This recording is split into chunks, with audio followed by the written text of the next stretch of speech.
Alors, on va passer à la lettre Q avec la quintessence. Dans son livre sur la synchronicité, Jung s'inspire de Paracels. Il est l'âme du monde qui met le tout en mouvement et qui soutient le tout.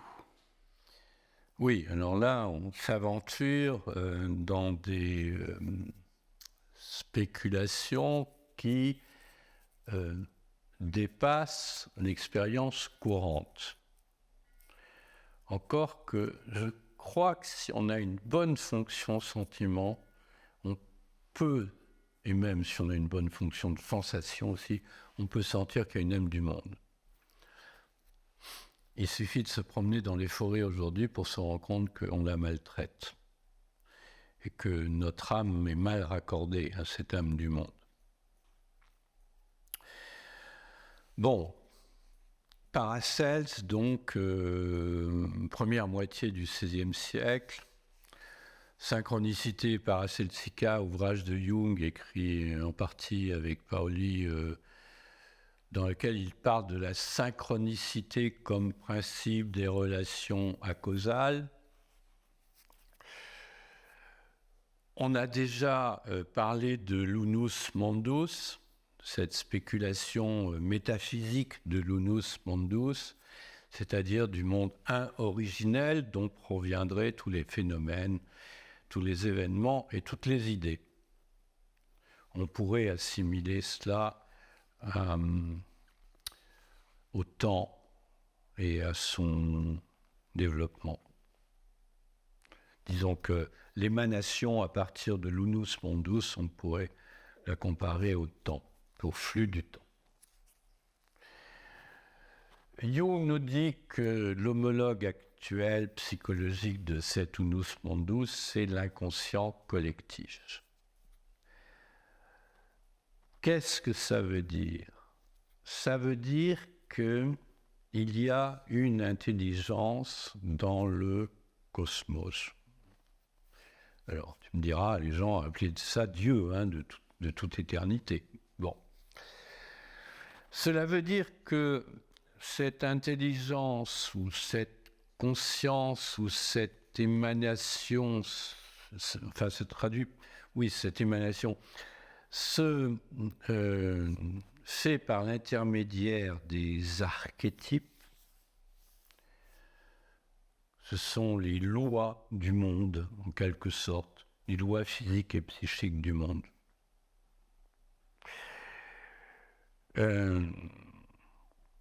Jung présente l'inconscient collectif comme une source de la conscience, un ensemble de structures, et pas seulement comme une mémoire. Dans l'inconscient collectif, on pense à la mémoire, mais ce n'est pas seulement ça. Et cet inconscient collectif, il est peut-être en rapport avec ce que les anciens appelaient l'âme du monde.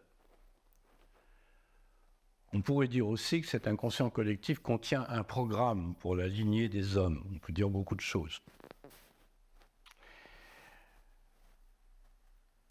Cet inconscient collectif ne doit rien aux acquisitions de la conscience individuelle. Il les précède.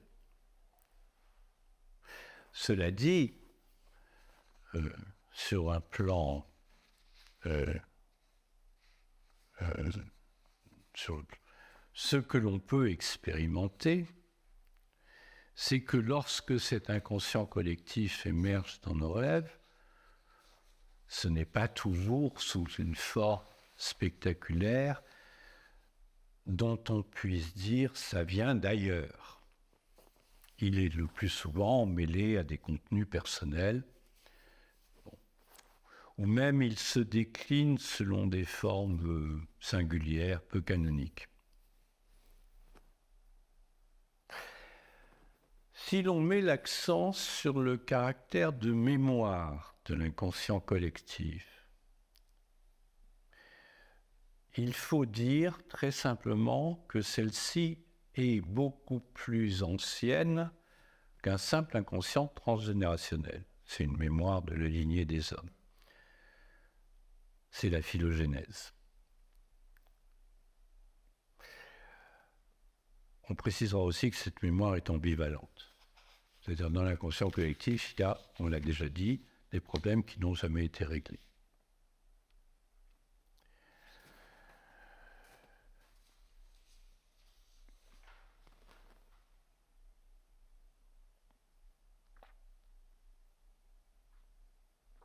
Selon l'attention que l'on porte à ces manifestations, et notamment de ces manifestations oniriques,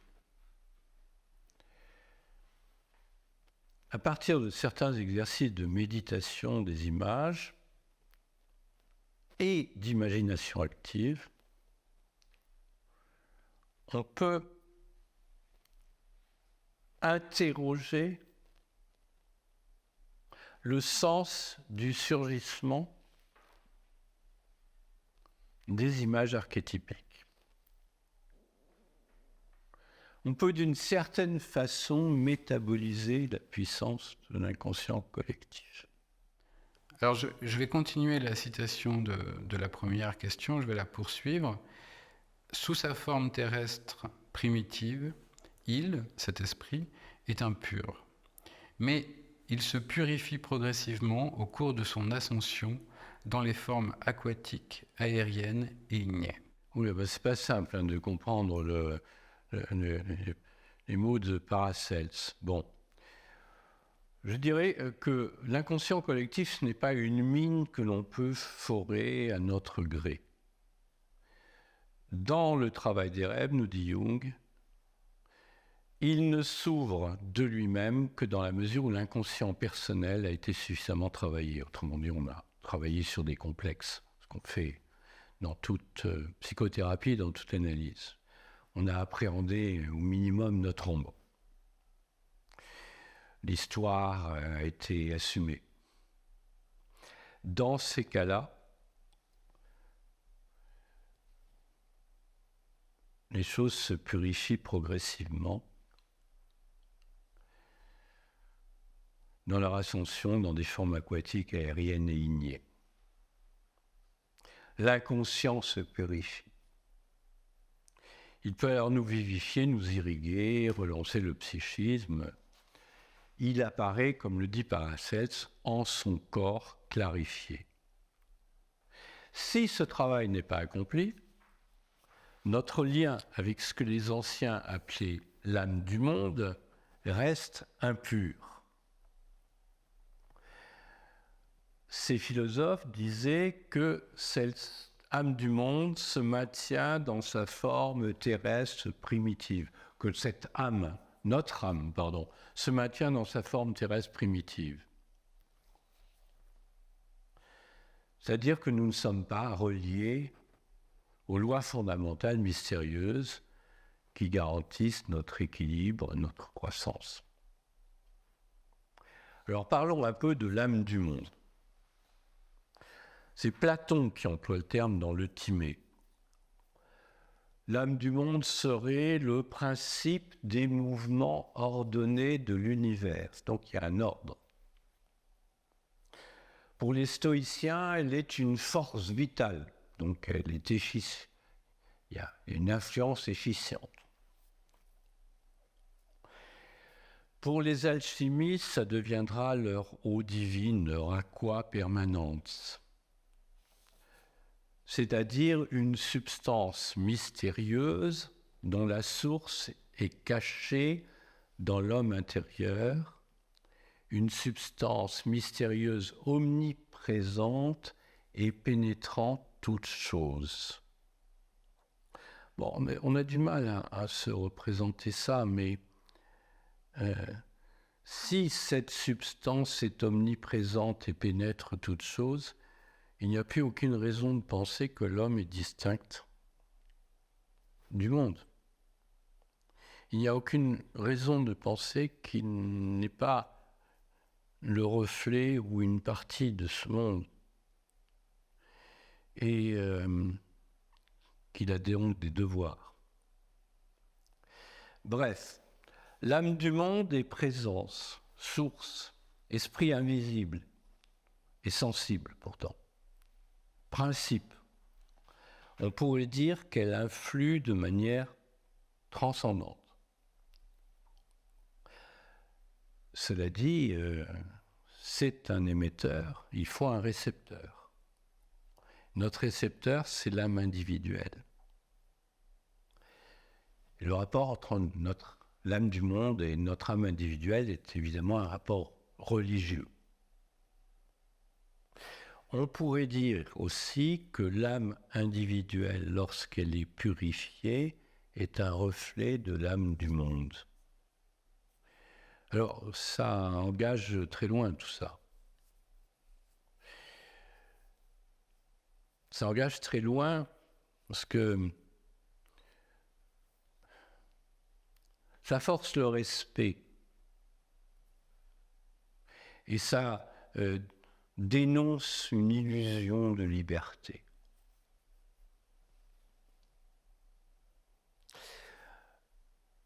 Toujours sur l'âme du monde, et en étant alchimiste, on pourrait dire qu'elle est un esprit enfoui dans la matière qu'il s'agit de libérer. Esprit qui est partout présent et qui remplit tout, selon les termes de la prière.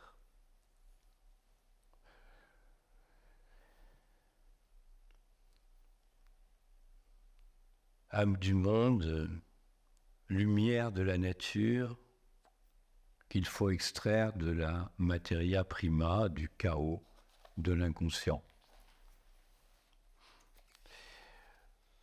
Le propos de Paracelse s'achève ainsi. Dans la quintessence enfin, il apparaît en son corps clarifié, cet esprit est le secret qui fut caché depuis les origines. Quelle est ma source? Quel est mon centre? C'est des questions que l'on doit se poser. Et comment me relier à cela? Comment le trouver? Comment puis-je me relier à cette âme du monde? En tout cas, le résultat s'appelle la quintessence.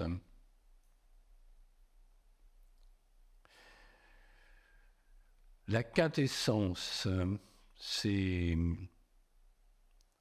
le secret qui fut caché depuis les origines.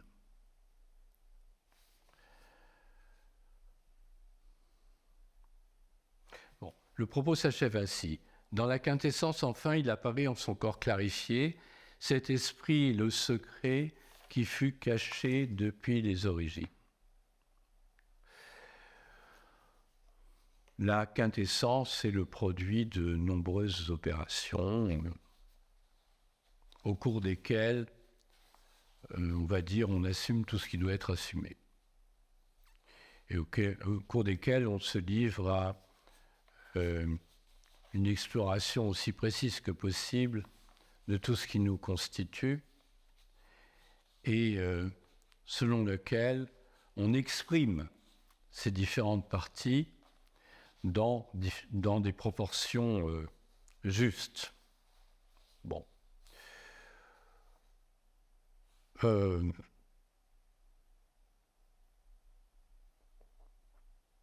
L'alchimie se préoccupe du tout de l'homme. La quintessence, c'est le tout de l'homme. C'est pas seulement sa nature physique, c'est pas seulement sa nature spirituelle, c'est le tout de l'homme.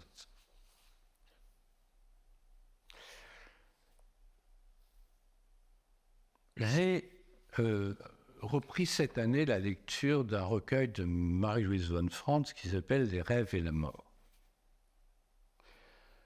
que je n'hésiterai pas à considérer comme décisif, tant il m'a ouvert à l'hypothèse d'une âme qui n'est pas distincte du corps, mais présente en lui.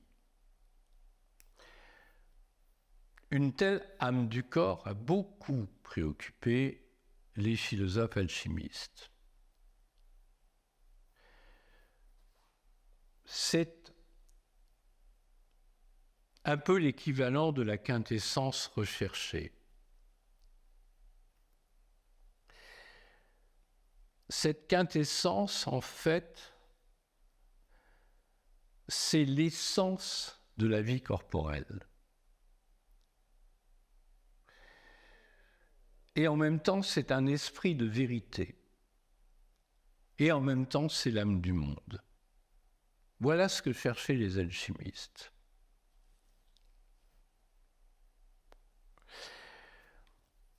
Ils se sont donc efforcés d'obtenir la quintessence de la matière corporelle afin d'obtenir la vie éternelle.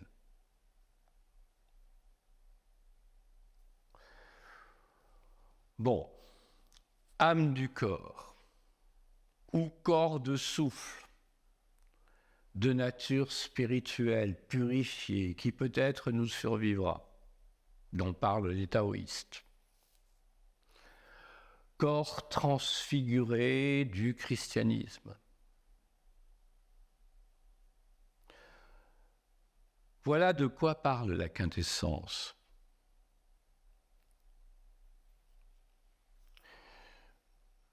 Je me demande, un peu malignement, si la pulsion la plus ordinaire n'inclut pas, au-delà de l'apparence, le désir de rejoindre ce corps, de s'établir en lui. Il y a une très belle parole d'Origène. Origène, c'est IIe siècle. Père de l'Église, contesté. Origène dit « Notre corps terrestre contient la semence du corps ressuscité ». Il dit aussi « Le corps ressuscité procède de l'ancien corps comme un jaillissement d'étincelles ». Donc, notre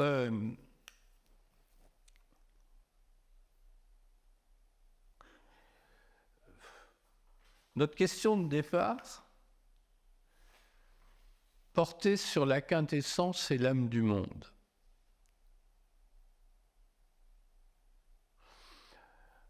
Il est possible que une pleine relation avec cette âme du monde permette la vie éternelle. Il est possible qu'un degré de purification et d'accomplissement très élevé fasse que, au moment de la mort, comme le dit Origène, le corps ressuscité procède de l'ancien corps comme un jaillissement d'étincelles. Bon, ces préoccupations, évidemment, semblent à milieu des problèmes d'adaptation courante, mais elles sont naturelles pour quiconque a dépassé, et même largement, le milieu de la vie. Parce qu'il faut bien se préparer. Puis parce que, bon, quel est le sens si notre corps n'est que matière destructible?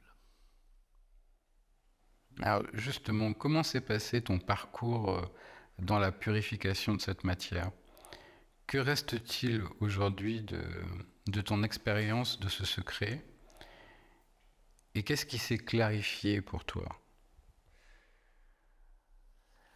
Alors, question difficile.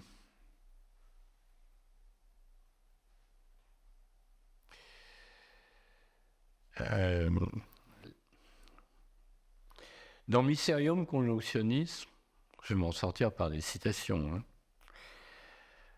Au chapitre consacré à la signification de l'arcane sale, le sel,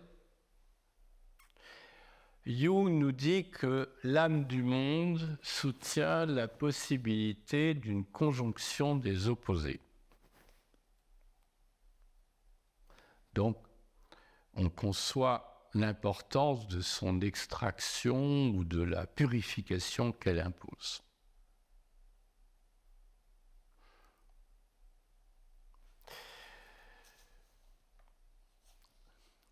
Anima mundi, nous dit Jung, qui grâce à sa nature double n'est pas seulement spirituelle et physique,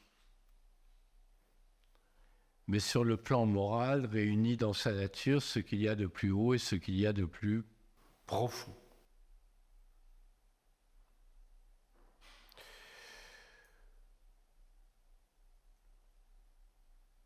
Lorsque notre âme individuelle n'est plus en errance dans les conflits, les traumas, les illusions, les prétentions, les désirs mal orientés, lorsque nous sortons de l'unilatéralité, des projections, de l'impatience, de la volonté de dominer, etc. Bref, après une longue analyse, lorsque le corps est clarifié, on peut dire que notre âme est mieux reliée à l'âme du monde. En ce qui me concerne, je dirais que le travail est en cours, pour répondre à ta question. On repère le degré d'avancement de ce travail au fait que les choses s'organisent mieux, spontanément, autour de nous, qu'on vit de manière plus écologique ou plus souple, que la volonté n'est plus le principe moteur essentiel, qu'on vit moins partiellement. Voilà ce que je peux dire.